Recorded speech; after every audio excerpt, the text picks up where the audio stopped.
दोस्तों, अक्सर आपने देखा होगा कि किसी सिविल सूट में जब हम वाद पत्र को दाखिल करते हैं तो उसके साथ एक नक्शा नजरी भी दाखिल करते हैं।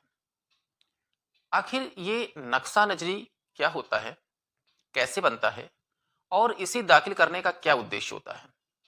अगर हम इसे दाखिल ना करें तो इसके क्या नुकसान हैं? आज इन्हीं प्रश्नों पर हम बात करेंगे और इन्हें समझने का प्रयास करेंगे। नमस्कार, एक बार फिर हाजिर हूं एक नए टॉपिक के साथ। मैं आपका दोस्त अंशु तिवारी एडवोकेट और आप देख रहे हैं अपना प्यारा YouTube channel the legal talk. तो अधिक समय न लेते हुए चलिए शुरू करते हैं।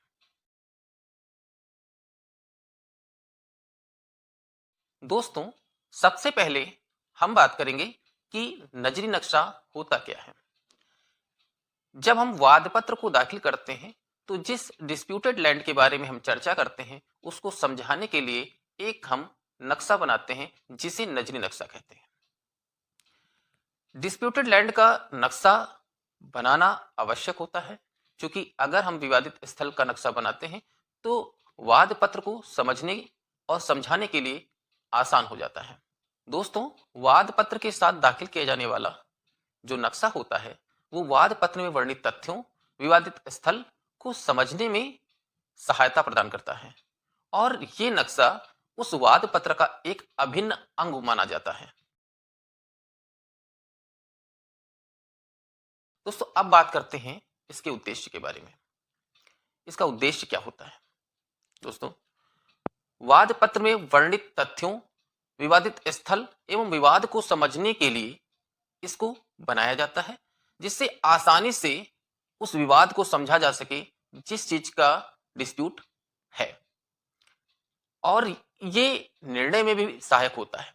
तो इसको जो बनाने का उद्देश्य है वो ये होता है कि हम जो वाद ला रहे हैं उसको आसानी से हम समझा सके कि इस लैंड का, इस चीज का डिस्प्यूट है और ये चीजें इसमें केंद्रित हैं और इसमें जो है इस जगह पर मात्र पोजीशन के लिए या इस जगह पर डिस्प्यूट है।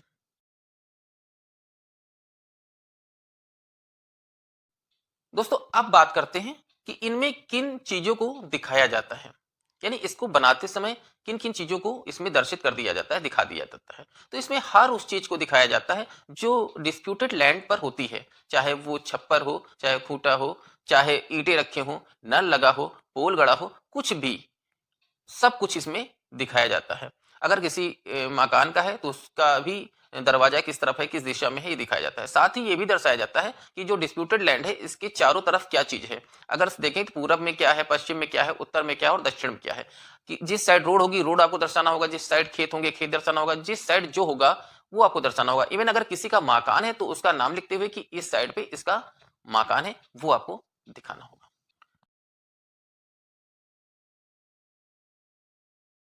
दोस्तों, अगला प्रश्न आता है कि क्या सभी प्रकार के सिविल सूट में नजरी नक्शा बनता है? तो नहीं। जिनमें इनकी आवश्यकता होती है बस उन्हीं में नजरी नक्शा बनाया जाता है, यानी साइट प्लान उसी में बनाया जाता है, शेष में नहीं बनाया जाता है। अब बात करते हैं कि अगर हम नजरी नक्शा ना बनाएं तो क्या होगा और बनाते हैं तो क्या होगा, यानी कि इसको बनाने से क्या लाभ है और नहीं बनाने से क्या नुकसान है। सबसे पहले हम समझते हैं कि इससे क्या लाभ है। दोस्तों, जैसा कि हमने बताया कि साइड प्लान बनाने से ये होता है कि हम जो वाद पत्र में दिखा रहे हैं, जो बता रहे हैं, जो डिस्प्यूटेड लैंड के बारे में हम चर्चा कर रहे हैं उसको हम समझा पाते हैं, अच्छे से उसको हम बता पाते हैं। क्योंकि अगर मान लीजिए साइड प्लान नहीं बना होगा तो क्या होगा कि हमने बताया कि पूरब दिशा में ये चीज है, पश्चिम में ये चीज है, अब उसको समझाने के लिए तो एक जगह पर उसका होना बहुत आवश्यक है। तो इसलिए ये जो साइड प्लान है, जो नजरी नक्शा है, जो मानचित्र है, इसको बनाया जाना बहुत आवश्यक है। अगर डिस्प्यूटेड लैंड में हम इसको बना करके दिखाते हैं कि पूर्व में ये हमारा है, ईस्ट में ये है, वेस्ट में ये है, साउथ में ये है, नॉर्थ में ये है, तो उससे ये होता है कि हम उसको मजिस्ट्रेट को भी समझा पाते हैं और आने वाले समय में ये जो हमारा वाद पत्र है ये इसका सपोर्ट करता है। और जब हम आदेश 26 नियम 9 के तहत कमीशन करवाते हैं तो ये वाद पत्र में वर्णित तथ्य और नजरी नक्शा में जो हमने फैक्ट दिए हैं, जो तथ्य दर्शित किए हैं, ये प्रूव्ड हो जाते हैं, यानी इनकी पुष्टि हो जाती है। जब इनकी पुष्टि हो जाती है तो हमारा केस मजबूत। तो इसको दाखिल करने से दोस्तों निर्णय में भी सुगमता होती है निर्णय भी आसानी से होता है, और जब निर्णय होता है तो ये इसका एक पार्ट माना जाता है। अब बात करते हैं, अगर हम इसे दाखिल नहीं करते हैं तो निर्णय में भी जो है असुविधा होती है, साथ ही हमें कई प्रकार की समस्याओं का, जटिलताओं का सामना करना पड़ता है, और हो सकता है कि इससे हमारा अधिक नुकसान भी हो जाए।